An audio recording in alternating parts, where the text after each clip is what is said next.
selama mana roh belum keluar daripada tubuh badan kita, kita belum lagi mendapat kepastian 100% bahawa kita mendapat redha Allah Subhanahu wa taala. Tuan-tuan bayang dan tengok saja makhluk yang pernah beribadat sebaris dengan malaikat Jibril dan malaikat Mikail alaihimus salatu wassalam. Makhluk itu adalah iblis.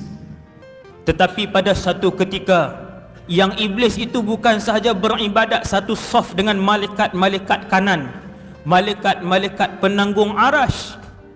Bahkan iblis juga adalah makhluk yang paling alim di kalangan semua malaikat.